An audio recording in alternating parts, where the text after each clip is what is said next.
Bwana Yesu asifiwe.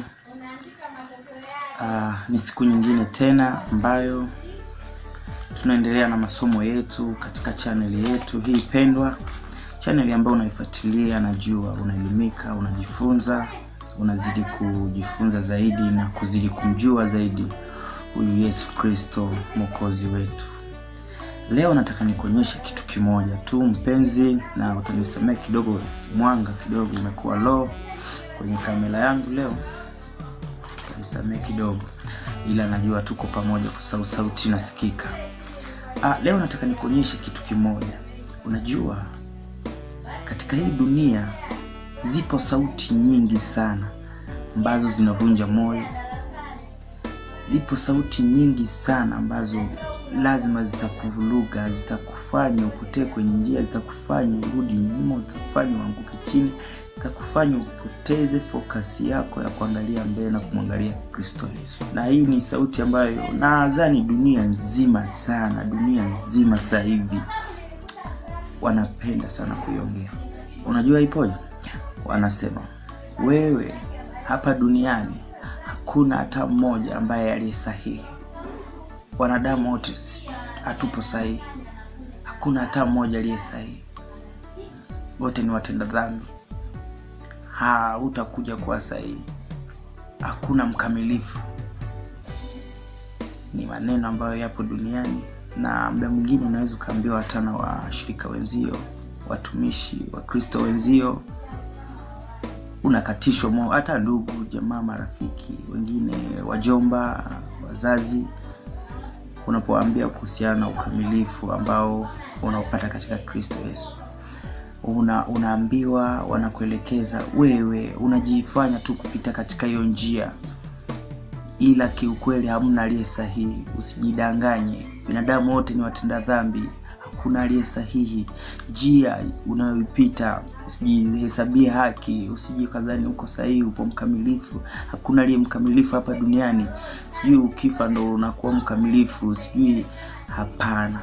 Leo nataka nikuonyeshe kitu kwamba hili nakupa ujasiri pia la kujivunia kuwa hayo ni maneno na ni kelele tu ambazo zipo kwa watu, ambazo wanazileta watu, na huyo ni shetani tu. Anataka pia akupotezee, kutoe kwenye direction, kwenye focus, kwenye njia sahihi ya kuelekea kumtafuta Kristo Yesu.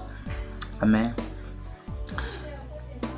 Jambo la kwanza, ukisoma kitabu cha Yohana sura ya 8 ile na mstari ule wa 46, Biblia inasema wazi, Yesu anauliza Wayahudi kwa sababu walikuwa hawamwamini kile ambacho anakifanya, kile ambacho anakihubiri, kile ambacho miujiza ambayo alikuwa anatenda, yale ambayo alikuwa anawaelekeza.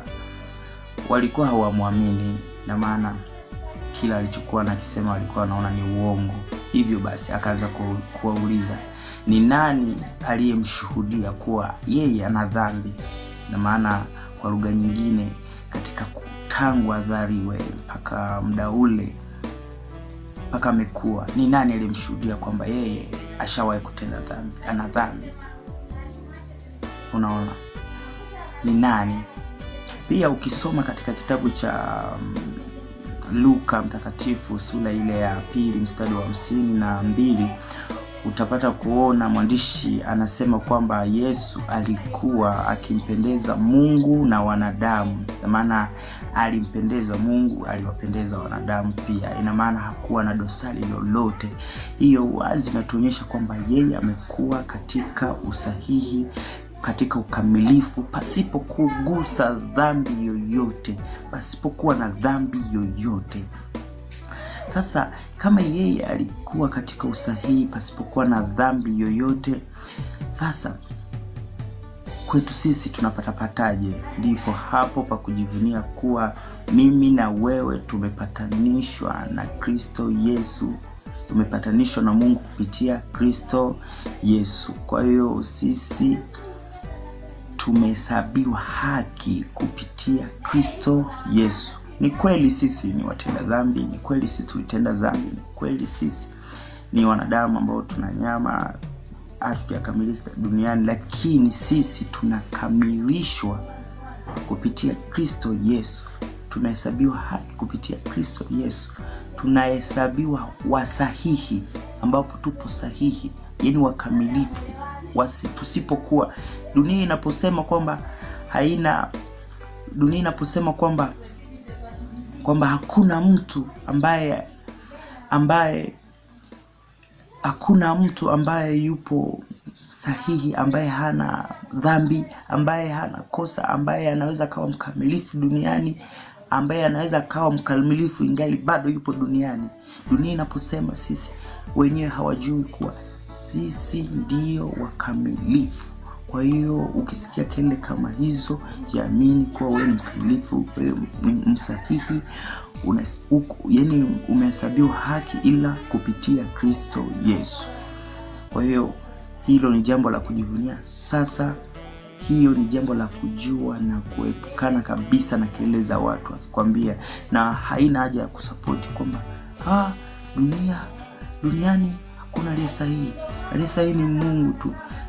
Pasipo kujua wenyewe, sisi pia tumehesabiwa haki tumehesabiwa sahihi kupitia, hatuna dosari, hatuna doa, kwa sababu tunapita katika njia ile ya Kristo Yesu. Na yeye alisema, nifuateni mimi njia zangu, kwa sababu ni njia nzuri, njia ambazo zitatufanya tuonekane, hatutajikwaa, njia ambazo tutasimama imara, tutakuwa katika usahihi, ukamilifu, tutakuwa katika haki. Kwa hiyo ukisikia mambo kama hayo, wala usivunjike moyo, usikate tamaa, usirudi nyuma, usibabaishwe na hizo kelele. Wewe ni sahihi, wewe ni mkamilifu, wewe ni bora, wewe huna doa, huna dhambi. Ni kwa sababu ya upatanisho wa damu ya Yesu Kristo, ametupatanisha na Mungu. Mungu akubariki. Naomba tuombe kwa ajili ya hili somo. Mtakatifu, Mfalme wa ulimwengu, asante kwa huyu aliyesikia hili somo. Tunaomba Baba, naomba ukamsaidie aliishi likazae matunda katika maisha yake, wala asibabaishwe na kelele za yule mwovu. Ni kwa jina la Yesu Kristo, amen. Barikiwe sana.